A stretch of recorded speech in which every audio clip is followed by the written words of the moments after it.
नमस्कार, मैं हूं शुभी और न्यूज़ फॉर नेशन में आपका स्वागत है। आपने ये नारा तो ज़रूर सुना होगा कि जय जवान जय किसान, लेकिन आजकल की ज़िंदगी में एक और नई बात जुड़ गई है, वो है जय विज्ञान। यानी कि जय जवान जय किसान और जय विज्ञान। विज्ञान के बिना आज हम अपनी ज़िंदगी की कल्पना भी नहीं कर सकते हैं। ऐसे में आज हम राजधानी पटना के 10 प्रतिष्ठित विद्यालयों में शुमार बीडी पब्लिक स्कूल के प्रांगण में हैं और यहाँ पर बच्चों के द्वारा साइंस एग्जीबिशन लगाया गया है।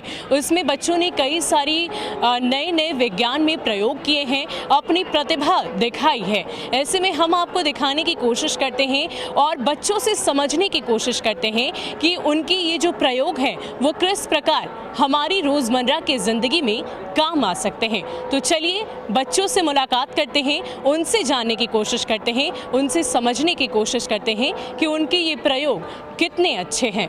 आपने कल्पना की है कि कभी बिना मिट्टी के पौधे उगाए जा सकते हैं, लेकिन ऐसी ही प्रतिभा सामने आई है साइंस एग्जीबिशन में। एक बच्चे के द्वारा दिखाया गया है जिसमें बिना मिट्टी के कैसे फार्मिंग की जाती है वो ये बता रहे हैं। सबसे पहले आप अपना नाम बताइए। मेरा नाम अभिषेक कुमार है। तो अभिषेक जी, आप ये बताइए कि बिना मिट्टी के कैसे फार्मिंग होती है? बिना मिट्टी एक माध्यम होता है खेती के लिए, और उस माध्यम को हमने हटा दिया है और पानी को हमने वो माध्यम बना दिया है। इस पानी में हम लोगों ने न्यूट्रिएंट मिलाया है, खाद मिलाया है, जो कि प्लांट मतलब किसी भी पौधे के ग्रोथ के लिए 17 खादों की ज़रूरत होती है, जो कि इसमें मिलाया हुआ है। इन खादों के द्वारा ये पानी इस पाइप के द्वारा हमने पौधों में दिया है। पौधों का जो रूट होता है वो इस मतलब न्यूट्रिएंट्स को एब्जॉर्ब करता है और जो भी बचे हुए पानी है वो इस पाइप के द्वारा फिर से बाल्टी में आ जाता है। और ये हमारा एक्वाफोनिक्स है, दूसरा फार्मिंग का मेथड। इसमें जैसा कि आप लोग देख सकते हैं, इसमें मछली है। हम लोग जानते हैं कि मछली हाई अमाउंट में अमोनिया प्रोड्यूस करती है, जो कि मछली के लिए बहुत ही हानिकारक होता है। तो ये अमोनिया का पानी जो है वो हम लोगों ने इस प्लांट टैंकर में ट्रांसफ़र कर दिया। प्लांट के रूट में हम लोग जानते हैं कि प्लांट के रूट में बैक्टीरिया होता है, जो कि अमोनिया को नाइट्रिफिकेशन के प्रोसेस के द्वारा नाइट्रेट्स और नाइट्राइट में कन्वर्ट करता है, जो कि प्लांट के ग्रोथ के लिए बहुत ही मददगार होता है। तो प्लांट्स वो नाइट्रेट्स और नाइट्राइट एब्जॉर्ब करता है, जिसके बाद कि पानी जो अमोनिया वाला पानी होता है वो फ्रेश हो जाता है और उस फ्रेश पानी को हम लोग फिर से ये एक्वेरियम में डाल सकते हैं। यानी कि दोनों के लिए ज़रूरत बन सकती है। हाँ, दोनों के लिए ज़रूरत हो सकता है और इससे पानी का बचत भी होता है। और ये हाइड्रोपोनिक्स में, जैसे कि हम लोग फील्ड में मान लीजिए कि हम लोग एक फील्ड में 10 लीटर पानी यूज़ कर रहे हैं मारने के लिए, तो हम लोग हाइड्रोपोनिक सिस्टम में बस 1 ही लीटर पानी यूज़ करते हैं। उससे बहुत पानी का बचत भी होता है। या फिर जिन भी किसान के पास अपना खेत नहीं है वो इस माध्यम से खेती कर सकते हैं। जैसे कि बड़े किसान जो होते हैं उनके खेत में लेबर काम करते हैं। अगर उनकी इच्छा है, लेबर की इच्छा है कि हम खेती करें, तो उनके पास अगर थोड़ी सी जानकारी हो और थोड़ा सा कैपिटल हो, पैसा हो, तो वो इसके माध्यम से, हाइड्रोपोनिक्स के माध्यम से खेती कर सकते हैं। तो वाकई ये एक बेहतरीन सोच है। शायद हमने और आपने इसकी कभी कल्पना नहीं की होगी, लेकिन जिस तरह की जो प्रतिभा सामने निकल कर आ रही है, जिस तरह का एक्सपेरिमेंट है वो, ये देखकर बेहद ही मैं भी आश्चर्यजनक हूँ कि किस तरीके से पानी के सिर्फ और सिर्फ इस्तेमाल से आप खेती कर सकते हो। उसमें आपको मिट्टी की ज़रूरत नहीं और मिट्टी के ज़रिए ही, और मछली पालन को भी लेकर उन्होंने कई सारी बातें कही। हालांकि मैं विज्ञान के टर्म से उतनी ज़्यादा वाकिफ़ नहीं हूँ जिसका जिक्र उन्होंने किया है, लेकिन कुछ और चीज़ें हैं सामने मेरे, उसको भी दिखाते हैं क्या कुछ। सबसे पहले आप अपना नाम बताइए। अभिषेक राज। अभिषेक जी, ये क्या बनाया? हाइड्रोपोनिक्स। हाँ, इसका क्या यूज़ है? इस हाइड्रोपोनिक्स मैम ये एक तरह का फार्मिंग है जिसमें हम लोग बिना मिट्टी के प्लांट्स को ग्रो कर सकते हैं। सिर्फ उसको एक वाटर बेस चाहिए जिसमें हम लोग नाइट्रेट सॉल्यूशंस जो प्लांट्स के लिए बहुत इसेंशियल है वो सब हम उस प्लांट्स को प्रोवाइड कराते हैं पानी के ज़रिए, ताकि वो प्लांट्स बिना मिट्टी के ग्रो कर सकें अच्छे से। तो वाकई पुराने वक्त की अगर हम खेती की बात करें तो उस समय काफ़ी ज़्यादा परेशानियां होती थी, लेकिन अब नई नई तकनीक है, कई सारी चीज़ें हैं। HYV सीड्स की बात की जाए या फिर हम बात करें पानी के ज़रिए किस तरीके से फार्मिंग की जा सकती है, ये भी बच्चों ने दिखाया है और बड़े ही बेहतरीन तरीके से इन्होंने समझाने की कोशिश की है कि आप कैसे बिना मिट्टी के सिर्फ और सिर्फ पानी के सहारे मछली पालन भी कर सकते हैं और साथ ही साथ खेती भी कर सकते हैं। तो कई सारी चीज़ें यहाँ पर हैं, लेकिन कुछ और बच्चों से देखेंगे, क्योंकि मैं जितना आगे बढ़ रही हूँ मुझे नई नई चीज़ें दिख रही हैं और सब अपने आप में बेहद ही अलग और अद्वितीय है, जो आपने शायद पहले कभी ना देखा हो या इसकी कल्पना या सोच आपने कभी ना सोची हो। इसके साथ साथ कुछ और चीज़ें हैं और कुछ और बच्चों से बात करेंगे। आपका क्या नाम है? रुद्र जी, ये बताइए कि क्या बनाया आपने? Waste water treatment plant. Waste water treatment plant, इसका क्या यूज़ है? इसका यूज़ है कि जो इंडस्ट्रीज वेस्ट वाटर निकाल रही हैं उनको प्यूरिफाई करके हम लोग एग्रीकल्चर या फार्मिंग में यूज़ कर सकते हैं। तो बच्चों ने हर तरह का सोचा है। जिस तरीके से आजकल की ज़िंदगी हमारी काफ़ी भागदौड़ की हो गई है और इंडस्ट्रीज़ काफ़ी ज़्यादा हैं, तो उससे जो निकले हुए कचड़े हैं उसको रीयूज़ करना, ये सारी चीज़ें सामने आई है। इसमें क्या कुछ ये भी मुझे लग रहा है कि वेस्ट वाटर ट्रीटमेंट प्लांट ही है। तो और हम आगे बढ़ते हैं, कुछ और बच्चियां हैं यहाँ पर, उनसे भी जानने की कोशिश करते हैं कि उन्होंने क्या कुछ बनाया है, क्या खासियत है उनके प्रोजेक्ट की। सबसे पहले बताइए आपका नाम। My name is Shreyasi Arya and I am a student. Actually मुझे हिंदी में चाहिए। मेरा नाम श्रेयसी आर्या है और हम 9th ही में हैं। हाँ, ये क्या बनाया? हमने बनाया है एक मॉडर्न इंडस्ट्री जो कि फ्यूचर के लिए है। जैसे कि हम यहाँ पे चलाएंगे, यहाँ विंड वेन है। विंड वेन जब चलता है तो फिर 2 बैटरीज और ये मनी प्लांट पावर प्लांट में ये दोनों जाता है और उसके बाद इसका यूज़ ये होता है कि ये है एक फास्ट और एक स्लो। तो फास्ट में ये यूज़ होता है कि जब विंड वेन नहीं चल रहा, जैसे हवा नहीं चल रहा है कभी, तो वो फास्ट वाला बैटरी आपको इलेक्ट्रिसिटी प्रोड्यूस करता है 20 मिनट तक। लेकिन ये जो स्लो वाला है वो आपको लेस क्वालिटी में ही, टेक्सटाइल इंडस्ट्री। जी हाँ बिल्कुल, ओके। आपको ये प्रोड्यूस करता है इलेक्ट्रिसिटी, लेकिन लो क्वालिटी में अप टू 1 आवर। यहाँ से फिर ये जाता है ट्रांसफार्मर में और ट्रांसफार्मर के ज़रिए ये पूरे इंडस्ट्री में इलेक्ट्रिसिटी देता है। यहाँ पे एयर पोल्यूशन के लिए हमने यहाँ पे एक इलेक्ट्रोस्टैटिक फोर्स लगाया है चिमनी में। इसका यूज़ ये होता है कि यहाँ पे एक मशीन है जिसके हेल्प से जो भी डर्ट पार्टिकल होता है एयर का, वो पहले यहाँ पे स्टिक हो जाता है, फिर जो फ्रेश एयर होता है वो यहाँ से निकलता है। यहाँ पे बहुत सारी इंडस्ट्री में प्लास्टिक को बर्न कर दिया जाता है उसको डिस्ट्रॉय करने के लिए, लेकिन उससे भी एयर पोल्यूशन बहुत होता है। तो हमने यहाँ पे बनाया है, इसमें ये होता है कि एक रूम होता है जिसका टेम्परेचर उस टाइप का रखा जाता है कि प्लास्टिक मेल्ट हो जाए, बर्न नहीं हो, तो उससे एयर पोल्यूशन कम होता है। और यहाँ वाटर पोल्यूशन के लिए भी हमने किया है sewage treatment of waste water. तो उसमें हमने ये किया है कि यहाँ पे प्यूरिफाई होता है पहले वाटर और उसके बाद रिवर में जाता है, जिसके हेल्प से एक्वेरियम वाले लाइफ को कोई ख़तरा नहीं है। यहाँ पे आप 4 मॉडल दे सकते हैं। उसमें ये है कि इंडस्ट्री के से वो लिंक है और वो है जैसे क्वालिटी चेक। तो इंडस्ट्री में जो भी बनता है उसके बाद वो वहाँ जाके उसका फाइनल क्वालिटी चेक होता है। वहाँ पे आप देखते सकते हैं लॉजिस्टिक ऑफिस। उसमें ये है कि वहाँ पे जितने भी इम्पोर्टेंट कुछ भी होता है इंडस्ट्री में, तो वो ऑफिशियल ऑफिस है इंडस्ट्री का। यहाँ पे अरेंजमेंट जो भी टेक्सटाइल या फिर क्लोथ्स कुछ भी होता है तो वो वहाँ पे जाके अरेंज होता है और वहाँ से जाता है ट्रेडिंग ऑफिस में, जहाँ से वो सप्लाई किया जाता है पूरे इंडिया में। तो ये मैं इमेजिनरी है जिसके ज़रिए एयर पोल्यूशन भी नहीं हो, वाटर पोल्यूशन भी नहीं हो। ये फ्यूचर के लिए ऐसा इंडस्ट्री होना चाहिए।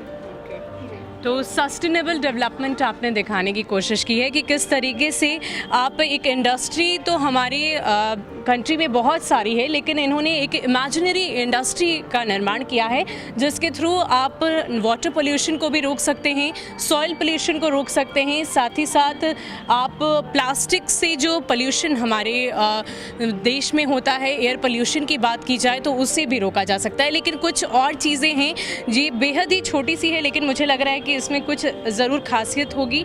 और क्या नाम है? जानसिन परासर। हाँ, बताइए इसमें क्या है? ये मॉडल है, इसका नाम टेस्ला कॉइल है। It was invented by 1891 Nikola Tesla के द्वारा।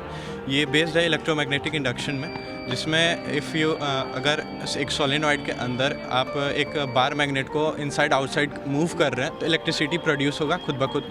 एज सो इसका यूज़ क्या है? यूज़ बता रहे इन दिस ये वायरलेस पावर ट्रांसमिशन, जिसमें आप without wire you can transmit electricity from one place to another. As I am showing, as I will switch on the button, the bulb will glow. It is glowing, but because of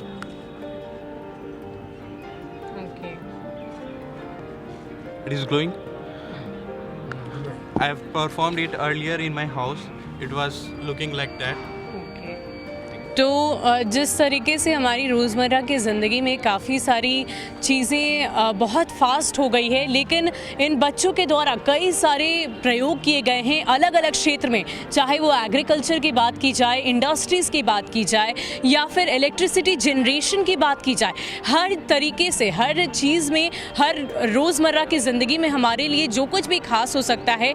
और आजकल की ज़िंदगी में तो हम विज्ञान के बगैर अपनी ज़िंदगी की कल्पना भी नहीं कर सकते। और ऐसे में इन बच्चों की प्रतिभा देखते बनती है किस तरीके से उन्होंने अलग अलग क्षेत्र के एक्सपेरिमेंट किए हैं, अलग अलग चीज़ों में एक्सपेरिमेंट किया है और बेहतरीन प्रदर्शन किया है। लेकिन इन सब के बीच हम यहाँ स्कूल की प्राचार्य माधवी कुमारी से बातचीत करेंगे, उनसे जानने की कोशिश करेंगे कि इस साइंस एग्जीबिशन में क्या कुछ खास है, किस प्रकार से इसको लेकर इस कार्यक्रम का आयोजन किया गया है। तो सबसे पहले मैम, आपका बहुत बहुत स्वागत है हमारे चैनल पे। धन्यवाद, धन्यवाद, बहुत बहुत धन्यवाद आप लोगों का, आप यहाँ आए।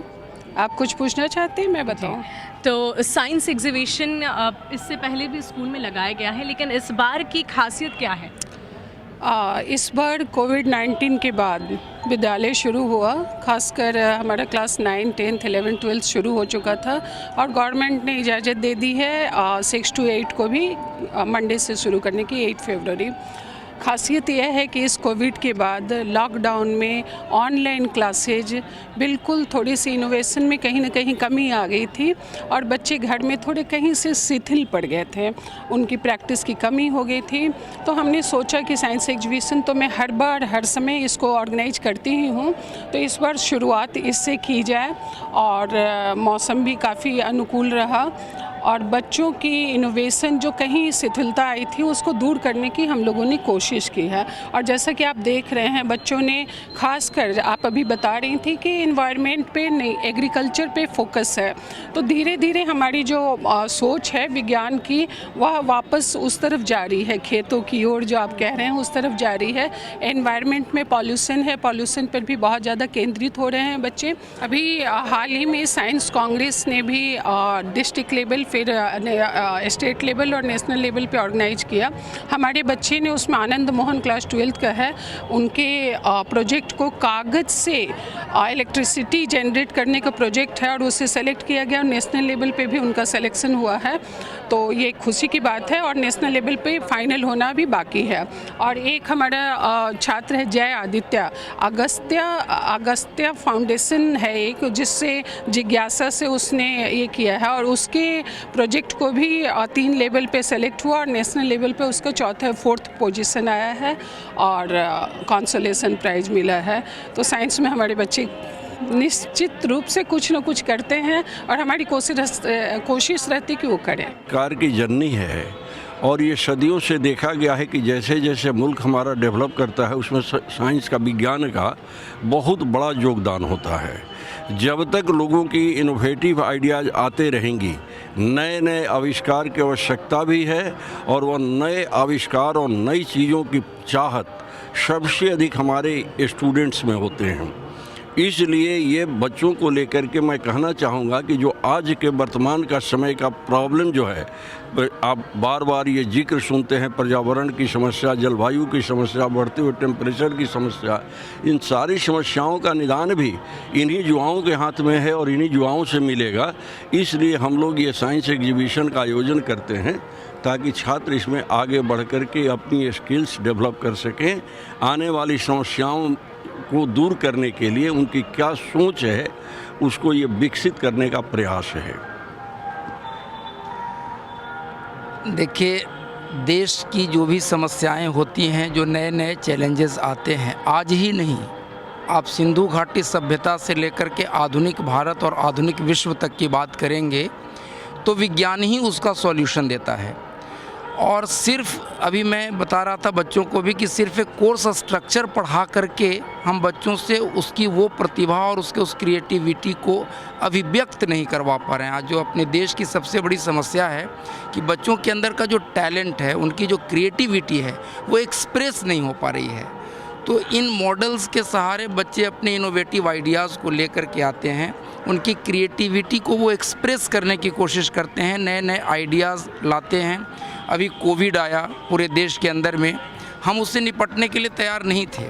हमारा जो इनोवेशन था, हमारे जो साइंटिस्ट थे, बहुत जल्दी हमने एक वैक्सीन को आगे लाया और आज वैक्सीन का ट्रायल ही नहीं, वैक्सीन प्रैक्टिकल स्टेज में आ गया। तो साइंस हर समस्या आती है, उसका समाधान हमारा विज्ञान ढूंढता है और वो तभी हो सकता है जब हम अपनी क्रिएटिविटी और अपने इनोवेटिव आइडियाज़ को एक्सप्रेस करवा पाएँ। और स्कूल उसके लिए एक माहौल पैदा करता है। हमारा ये जो स्कूल है, बीडी पब्लिक स्कूल, अनवरत प्रयास करता रहता है इसको आगे बढ़ाने के लिए। उसी कड़ी में आज का ये आयोजन था।